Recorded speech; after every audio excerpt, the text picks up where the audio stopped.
Vous écoutez la 98.5 sur FM Sen Radio, il est 18h, l'heure du journal, voici les titres. Pas de cours à l'université Cheikh Anta Diop de Dakar. Le SAES section Dakar suspend les activités pédagogiques pendant 3 jours. Une décision pour dénoncer les violences faites au corps enseignant. Le syndicat exige des sanctions contre les auteurs. Même demande également pour les professeurs de l'université Sine Saloum de Kaolack qui en grève réclament aussi la réfection du bureau des enseignants saccagé lors du mouvement d'humeur des étudiants. Succession de violences d'élèves à l'endroit des professeurs, le G7 tire la sonnette d'alarme. Les enseignants observent un débrayage demain et une grève totale mercredi pour des solutions à la multiplication de ces agressions. Le G7 fustige le mutisme des autorités et face à tous ces maux dans les universités et écoles, le campus 2H veut apporter des réponses. La société civile universitaire appelle à la responsabilité et prévoit des séries d'activités de sensibilisation. Après 5 ans de mutisme, le syndicat national des travailleurs transporteurs routiers du Sénégal a tenu une assemblée générale ordinaire. Objectif visé, la tenue prochainement d'un congrès de renouvellement. Mécontent des multiples difficultés dans le secteur, il fustige sa politisation. L'actualité internationale nous mènera au Burkina Faso et en Guinée où le gouvernement interdit jusqu'à nouvel ordre la coupe et le transport du bois dans tout le pays pour cause de coupe abusive et d'exploitation illicite. Le reportage de Amadou Ribari a écouté dans ce journal. La page des sports mettra un terme à cette édition. Bienvenue à toutes et à tous.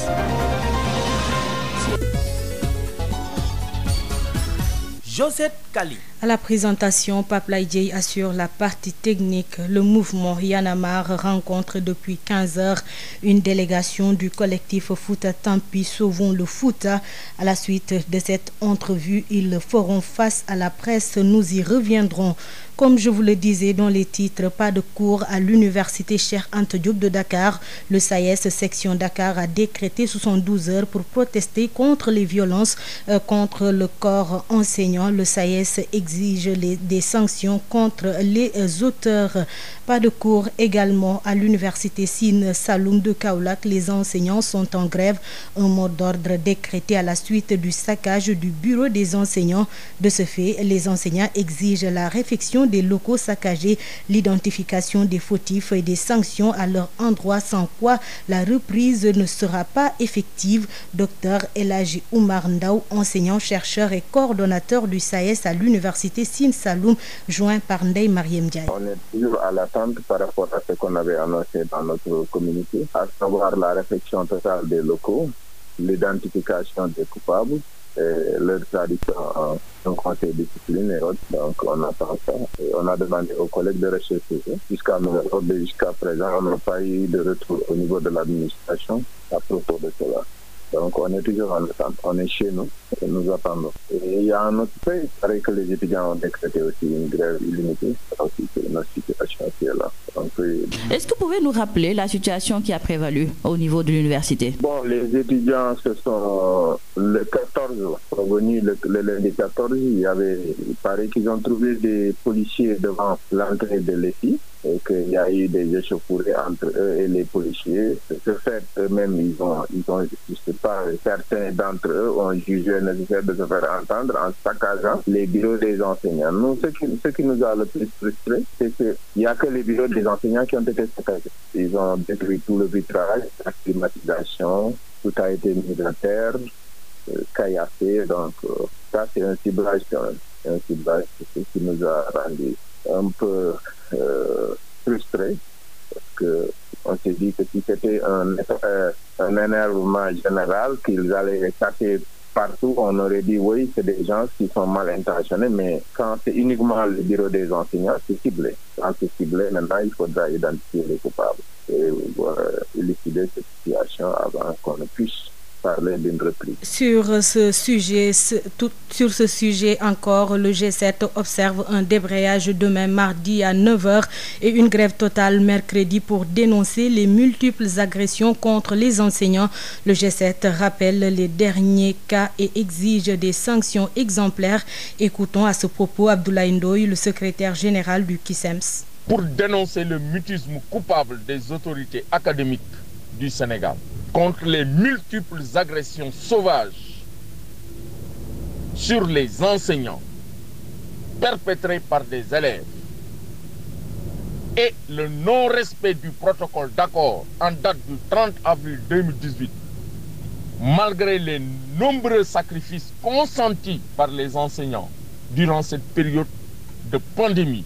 Le G7 décrète un débrayage le mardi 22 juin 2021 à partir de 9h, suivi d'une grève totale le mercredi 23 juin sur l'étendue du territoire national. C'est pour exiger des autorités que des sanctions exemplaires soient prises, que les responsables soient exclus du système éducatif et que le gouvernement assure la sécurité de tous les enseignants dans tous les établissements scolaires. Les événements qui se sont passés respectivement au lycée de Ndiaganiao, où les enseignants ont essuyé des jets de pierre séquestrés dans la salle des professeurs.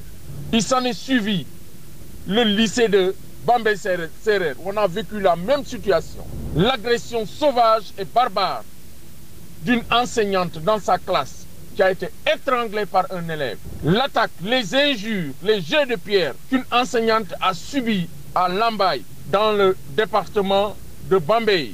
L'agression d'un surveillant au lycée de Ndande, pour ne citer que ces exemples, sont inacceptables, intolérables. Et c'est pourquoi nous exigeons que les responsabilités soient situées, que des sanctions soient prises. Nous accusons le ministre de l'Éducation nationale, nous accusons le gouvernement du Sénégal pour n'avoir pas su assurer la sécurité des fonctionnaires, des enseignants. C'était à l'instant Abdoulaye Ndoye, secrétaire général du CUSEMS, membre du G7, qui revenait sur la grève de demain et sur le débrayage de demain et la grève totale prévue le mercredi. Violence au sein de l'UCAD, la société civile universitaire dénonce et appelle les parties concernées à la responsabilité. Le campus 2H prévoit des activités artistiques pour mener la sensibilisation. Ses membres ont fait face à la presse ce matin. Écoutons Pape Oumar Tamba, porte-parole du mouvement Campus 2H de l'UCAD, au micro de Babacar Samb. Ce point de presse entre en effet dans le cadre maintenant de la célébration de la deuxième édition de notre festival Campus Art qu'on a initié. Si vous voyez bien, au niveau du couloir de la mort, on a initié des tags graffiti pour appeler nos camarades étudiants par rapport au calme et par rapport peut-être aux violences qui sévissent présentement. Par ailleurs, nous invitons les parties concernées, à savoir les professeurs, à savoir la direction du cours, à savoir par exemple nos camarades étudiants, à un peu plus de responsabilité parce qu'on est tous coupables, personne n'est innocent. Nous avons prévu maintenant des séances de porte ouverte, pourquoi pas, essayer maintenant de sensibiliser nos camarades par rapport au vrai engagement de l'étudiant. C'est-à-dire que nous sommes au XXIe siècle. L'étudiant ne peut pas se comporter comme un étourdi ou un indompté. Il va falloir qu'on change maintenant de paradigme, essayer maintenant d'être des exemples par rapport à nos petits frères et sœurs qui vont nous rejoindre très bientôt. La force des arguments doit primer sur les violences. La violence exercée sur les enseignants, qu'en pensent les élèves? Quelle en est la cause? Au CM Blaise Diagne de Dakar, des élèves en présence de leurs professeurs se prononcent et proposent des pistes de solutions. Une séance à laquelle a pris part Marie-Rosalie Ndiaye. Agression d'un élève sur un professeur. Ce sera le thème de notre discussion aujourd'hui. CM Blaise Diagne de Dakar, nous sommes en classe de 3e M1D. Monsieur Ba, professeur d'histoire-géographie, face à ses élèves. Dans un premier temps, que vous pensez de cette violence-là que les élèves exercent sur les professeurs? Non, genre, c'est les profs qui manquent de respect envers les élèves. En les renvoyant sans motif, etc. Abus de pouvoir envers les élèves. Ça dépend du caractère du prof, parce que les professeurs renvoient beaucoup les élèves à cause des problèmes inutiles. Nous, les élèves, nous essayons de parler aussi avec les professeurs. Genre, quand on parle avec les professeurs, il y a certains qui ont des tempéraments très chauds, en fait, genre, ils veulent son absolu à lui. Et des fois aussi, ça nous met en rogne. On est souvent emporté par la colère, donc ça amène les bagarres, mais ce n'est pas volontiers. Pourtant, à la question de savoir si la violence doit être la seule solution pour régler le problème, les élèves sont tous unanimes. Est-ce que vous pensez que c'est la violence qui doit régler ce problème-là? Non. Est-ce que vous pensez que c'est la violence qui doit régler ce problème-là? Non. Qu'est-ce que vous pensez être la solution pour que cet espace-là soit un espace pacifique? où il n'y a plus d'agression, de violence des deux camps. Il faut d'abord une bonne entente avec les professeurs et aussi le respect de l'un à l'autre. Il faut que les élèves évitent de prendre le professeur comme leurs ennemis. Il faut que les professeurs ne se prennent pas de haut et qu'ils s'abaissent envers les élèves. Voilà, genre comme M. Ba. Lui et M. Senghor, c'est les seuls profs qui motivent les élèves, qui les poussent à travailler, etc. Le respect et la solidarité envers les élèves et les professeurs. La solution est simple. Il faudra convoquer une réunion générale qui concerne les élèves, les professeurs, les surveillants et le principal. Et chacun donne son point de vue. Il faudra que le prof tamit ñu am seen limite envers les élèves parce que les élèves, quand vous leur donnez une liberté, ils s'en profitent. Pour l'enseignant, l'avis des élèves compte beaucoup et cette séance peut déjà être une piste de solution pour mieux pacifier les rapports entre enseignants et élèves en milieu scolaire. Marie-Rosalie Ndiaye, violence dans l'espace universitaire, elles sont à l'image de celles constatées dans la sphère politique. Analyse du sociologue Dr Souleymane Lô, la quête effrénée du pouvoir et la prédominance des intérêts personnels sur ceux collectifs peuvent expliquer ces dérives observées dans nos universités. Nous l'écoutons, il est joint par Hapsa Elimanouane. Ce que moi je voulais dire concernant donc la violence observée particulièrement donc dans l'espace universitaire, c'est que cette violence n'est rien d'autre que la reproduction, en tout cas, de celle observée dans l'espace politique. Parce que ce n'est rien d'autre que dans cet espace où l'enjeu principal reste la quête du pouvoir. Alors c'est la même chose qui se passe donc dans l'espace donc universitaire. C'est la quête donc du pouvoir qui est à l'origine donc de cette violence donc observée. Parce que évidemment donc dans les deux espaces qui sont tellement consubstantiels, très difficiles donc à les séparer, l'adversité ou l'adversaire est constitué comme un obstacle dont il faut se séparer. Même si c'est de façon machiavélique, l'essentiel c'est qu'il faut se séparer parce qu'il nous empêche donc d'être heureux, d'incarner le pouvoir, en tout cas que nous cherchons. Alors dans ce sens, évidemment, c'est la fin qui justifie tout, évidemment, et dans ce sens également donc la violence comme la calomnie, le mensonge, la corruption et tout autre comportement immoraux qu'on constate le plus souvent dans ces deux types d'espaces. En tout cas, tellement similaires, tous ces comportements constituent des moyens dont la victoire recherchée expliquerait donc leur usage dans ces différents donc, espaces. Pourquoi? Parce qu'il y a des avantages et des privilèges qui sont inhérents à cette quête du pouvoir. Parce que évidemment, l'individu doit vite se servir avant de servir quiconque que ce soit. Ça veut dire que c'est les intérêts crypto-personnels qui importe plus donc que les intérêts collectifs recherchés et que le pouvoir confère un statut social qui donne une certaine position au niveau de la société et qui donne une certaine image donc du point de vue de la lecture que les autres peuvent avoir donc sur votre personne. Tout ceci compris peut donner une explication par rapport à l'enjeu majeur et que cette lutte est toujours acharnée et à chaque fois que de besoin, la violence reste un élément comme étant un moyen dont il faut user pour pouvoir, à la limite, éliminer l'adversaire pour exister. Dans le sud du pays, les cours ont repris à l'université Assane Seck de Ziguinchor après un mois de boycott décrété par les enseignants. Ils exigent toutefois l'achèvement des chantiers et l'amélioration des conditions d'études. Ben Michel Kanfoudi. Ils avaient posé comme préalable la reprise des chantiers de l'université Assane Seck de Ziguinchor pour démarrer l'année universitaire 2020-2021. Mais le syndicat autonome des enseignants du supérieur, le SATUC, le Sud-Est et l'inter-amicale des étudiants de l'université Assane Seck de Ziguinchor ont finalement décidé de mettre fin au boycott qui a duré près d'un mois et les cours ont repris depuis la semaine dernière. Nous avons décidé de lever le mot d'ordre pour ne pas pénaliser davantage les étudiants qui sont les seules victimes de l'incompétence du ministre de l'Enseignement supérieur, de la Recherche et de l'Innovation, avait déclaré le secrétaire général du SAES, section Université Assane Seck de Ziguinchor, à l'issue de la dernière concertation des syndicats de l'UAZ.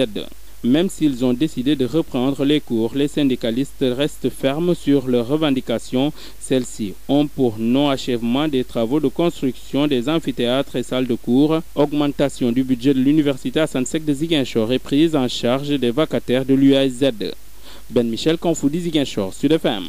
Après 5 ans de silence, le syndicat national des travailleurs transporteurs routiers du Sénégal, affilié à la CNTS, a tenu son assemblée générale ordinaire, une occasion pour les transporteurs de renouveler leur confiance à Alassane Ndoye, le secrétaire général qui a demandé la tenue dans les brefs délais du congrès de renouvellement du bureau.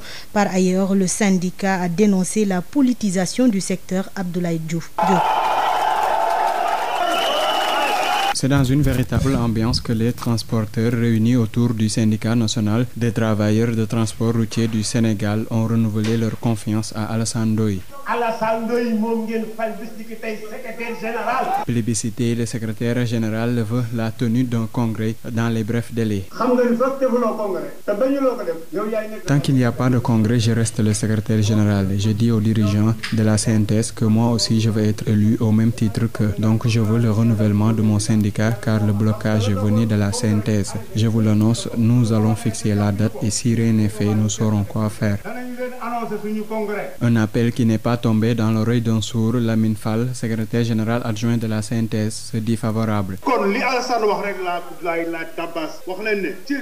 Je suis d'accord avec Alassane, le respect qu'il mérite, à vous de le lui donner. Donc après cela, il faut vendre les cartes et aller en congrès et qu'il soit élu démocratiquement pour le bien du secteur.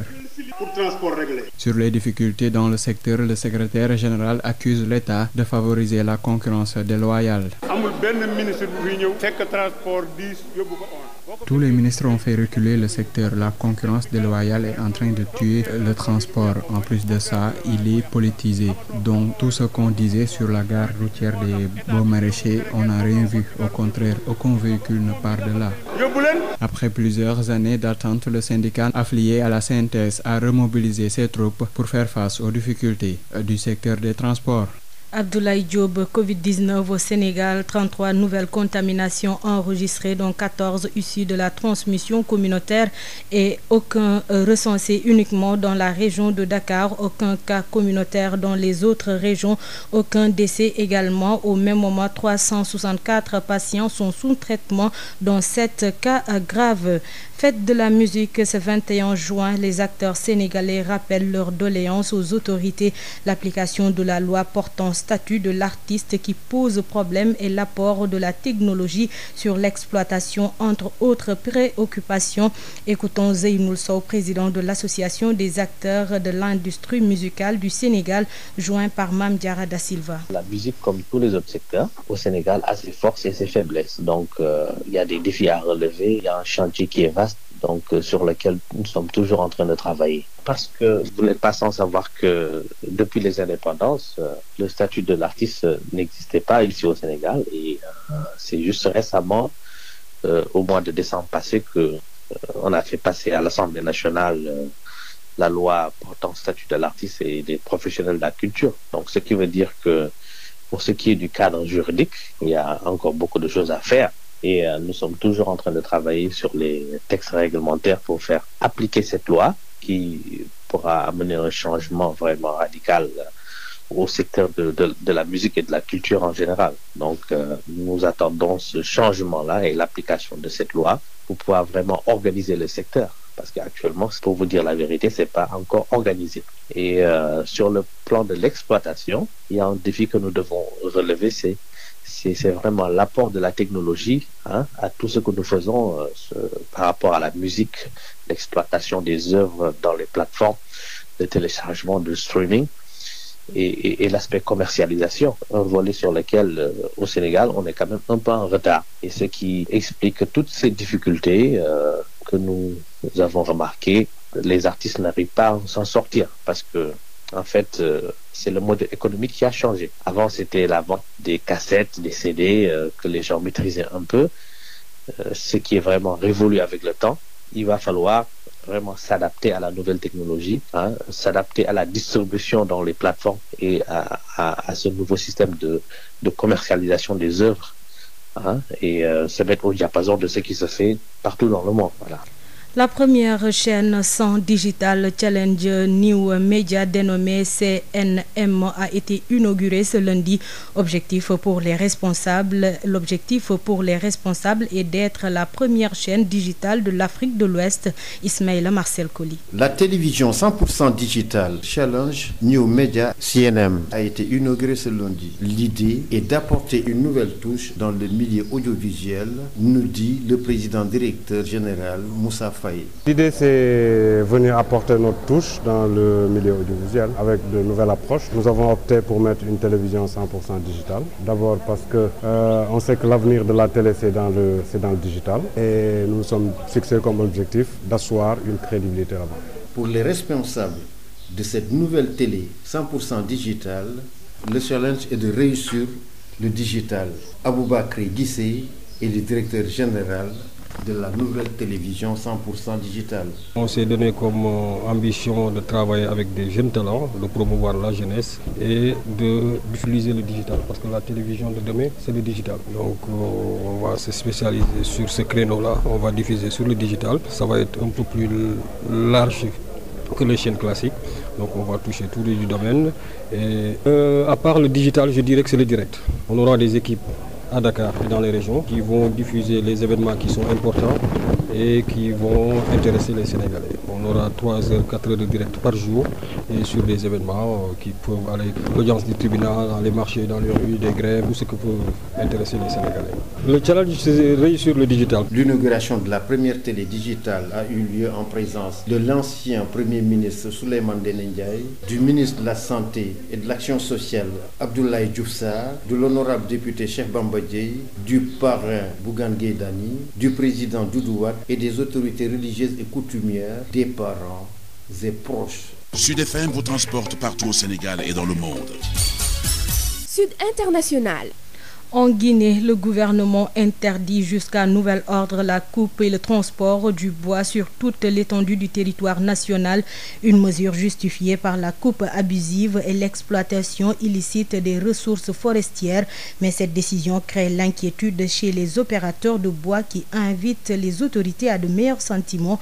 Reportage Amadou Ribari. Cette décision du ministère de l'Environnement, des Eaux et Forêts intervient quelques jours après l'annonce de saisie de bois coupé illégalement dans 2 préfectures du pays. Dans le communiqué du gouvernement, il est indiqué qu'il est formellement interdit jusqu'à nouvel ordre à tout citoyen de couper ou transporter le bois. Plus loin, les autorités guinéennes annoncent l'interdiction de délivrance de permis de coupe. Des opérateurs de bois sont pris de court par cette décision. De communiquer pareil là, c'est la première fois. On dit suspendu jusqu'à nouvel ordre. L'interdiction, depuis que le professeur est venu au pouvoir, les 3 mois là, ça s'est concentré sur le reboisement. Les opérateurs de bois dénoncent une décision unilatérale des autorités. Pour Abdoul Malik, ce secteur emploie beaucoup de jeunes et permet à l'État de renflouer ses caisses. C'est pourquoi il invite le gouvernement à miser sur le reboisement. On a des bois qui sont en cours de route. Il y a des véhicules qui sont arrêtés présentement, on ne peut plus les rentrer. Bon, ça nous fait mal. J'ai mon argent. Ça va dans les 20 millions. Ces exploitants de bois pensent que cette décision du gouvernement est irréaliste. Mais au ministère de l'Environnement, des Eaux et Forêts, on n'entend pas reculer. Le directeur national de la forêt prévient que tout contrevenant subira les rigueurs de la loi. Abdoul Diallo. Il y a certains qui vont toujours essayer. Donc là, s'ils tombent dans nos filets, tant pis pour eux, ils vont répondre. Pour ce cadre du ministère de l'Environnement, la forêt guinéenne est aujourd'hui plus que dévastée. Pour lui, il y a 50 ans, le pays avait 14 millions d'hectares de forêt, mais à ce jour, il ne dispose que 700 000 hectares. Amadou Ribari, depuis Conakry, pour Sud FM. Le ministre en charge de la culture a présenté aujourd'hui les activités officielles de la 27e édition du FESPACO, le festival panafricain du cinéma et de la télévision de Ouagadougou. La manifestation se tiendra du 16 au 23 octobre prochain à Ouagadougou sous le thème Cinéma d'Afrique et de la diaspora, nouveaux regards, nouveaux défis, le Sénégal et le pays invité d'honneur. Correspondance Mathieu Somda. Tout se met progressivement en place pour la tenue de la 27e édition du FESPACO. Du point fait par les organisateurs, 1132 films inscrits sont en cours de sélection. Le directeur général du Festival panafricain du cinéma et de la télévision de Ouagadougou présente les activités de cette édition du FESPACO. Moussa Savadogo. Le programme général de cette 27e édition du FESPACO est structuré comme suit. La section artistique constituée de la compétition officielle et les sections parallèles. La compétition officielle se déroulera dans 5 sections, réparties entre les fictions long métrage, les fictions documentaires long métrage, les séries télé et les films d'animation, les courts métrages fiction et documentaires et les films des écoles africaines de cinéma. Les sections parallèles qui vont regrouper une sélection de films de divers horizons et origines ne répondant pas aux critères de la compétition officielle. Certaines sections vont faire l'objet de compétitions et d'autres non. Elles concernent la sélection perspective, le Panorama, la section Burkina, le FESPACO classique, le FESPACO Soukabin ou le FESPACO enfant. À la date de la clôture des inscriptions, nous avons enregistré 1132 films inscrits en cours de sélection par le Comité international de sélection du FESPACO 2021. La section professionnelle dénommée FESPACO Pro, composée du MICA, des ateliers Nyenenga, du Nyenenga Liboni et le Nyenenga Connexion. Les autres volets du programme concernent des événements spécifiques, comme principale activité les cérémonies officielles d'ouverture et de clôture, l'espace Idrissa Ouedraogo et les soirées chez Saint-Pierre Yamego ou les bals du FESPACO et les galeries marchandes et les plateaux d'animation musicale. Cinéma d'Afrique et la diaspora, nouveau regard, nouveau défi, c'est le thème de réflexion de cette édition qui se tient en octobre pour des raisons sanitaires liées à la maladie à coronavirus. Mathieu Somda depuis Ouagadougou pour Sud FM. Euro 2020, les matchs pour la 3e journée des phases de poule se poursuivent avec quelques résultats. L'Autriche qui bat l'Ukraine 1-0. Pays-Bas fait de même 3-0 devant Macédoine du Nord. À 19h, Russie, Danemark et en même temps Finlande contre Belgique. Nous accueillons à présent Hafsa Elimanouane dans votre page éco. La B6, Banque internationale pour le commerce et l'industrie du Sénégal. La B6, la banque d'un monde qui change, vous offre le journal de l'économie.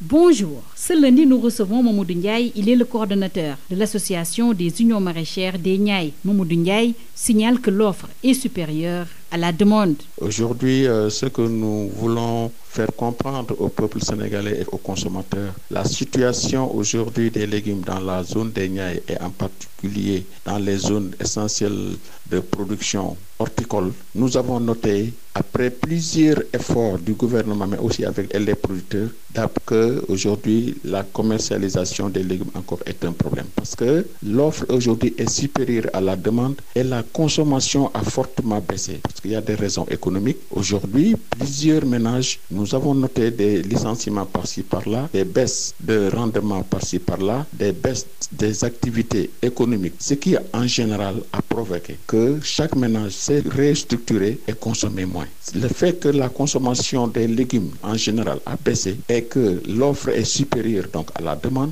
aujourd'hui l'écoulement de l'oignon, de la pomme de terre et de tous les légumes pose problème au Sénégal. L'ouverture vers de nouveaux marchés et l'entreposage des produits, telles sont les principales recommandations du coordonnateur de l'AIEMN pour se départir de telles situations. Nous devons aller aujourd'hui à la découverte de nouveaux marchés sous-régionaux, régionaux et même internationaux. Mais en plus de ça, il faut travailler à l'entreposage des produits. Faire en sorte que les produits qui ne peuvent pas être consommés puissent être conservés. Mais à cela, nous devons ajouter la transformation. Aujourd'hui, si nous voulons pérenniser la production horticole, si nous voulons conserver le métier de l'agriculteur sénégalais, il faut que nous travaillions à faire en sorte qu'il y ait des investisseurs dans la transformation.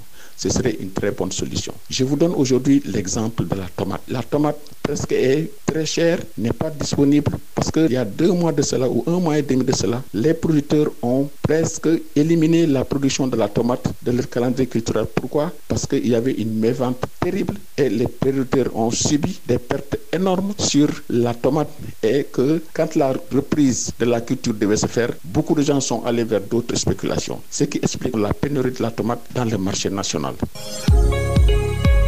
C'est pourquoi nous recommandons au niveau de l'association que les producteurs, l'État et les commerçants continuent de se concerter et que l'État prête oreille attentive à ce que les producteurs disent. C'était Mamoudou Ndiaye, le coordonnateur de l'association des unions maraîchères des Niayes. Le journal de l'économie, c'est fini. Merci de votre fidélité.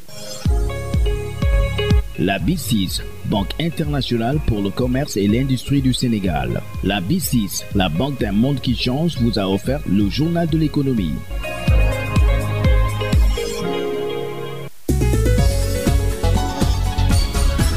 Josette Kali.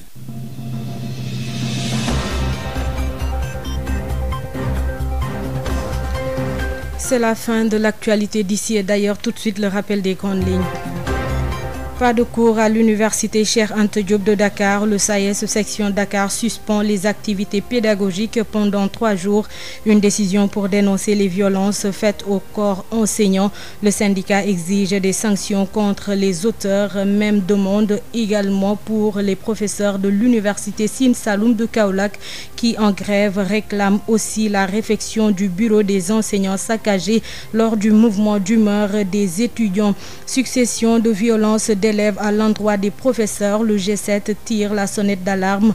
Les enseignants observent un débrayage demain et une grève totale mercredi pour des solutions à la multiplication de ces agressions. Le G7 fustige le mutisme des autorités et face à tous ces maux dans les universités et écoles, le campus 2H veut apporter des réponses. La société civile universitaire appelle à la responsabilité et prévoit des séries d'activités de sensibilisation. Après 5 ans de mutisme, le syndicat national des travailleurs transporteurs routiers du Sénégal a tenu une assemblée générale ordinaire. Objectif viser la tenue prochainement d'un congrès de renouvellement. Mécontent des multiples difficultés dans le secteur, il fustige sa politisation. L'actualité internationale nous a menés au Burkina Faso et en Guinée où le gouvernement interdit jusqu'à nouvel ordre la coupe et le transport du bois dans tout le pays pour cause de coupe abusive et d'exploitation illicite. Vous avez eu à écouter le reportage de Amadou Wouribari dans ce journal. La page des sports a mis un terme à cette édition mise en onde par Pape Laïdié. Place dans quelques instants à Sud Nutrition avec Marie-Rosaline Ndiaye et le docteur Bintou Chesek. Juste après, s'en suivra votre rubrique culture avec Amadou Moustapha Dian. Excellente suite des programmes sur la 98.5 Sud FM Sen Radio.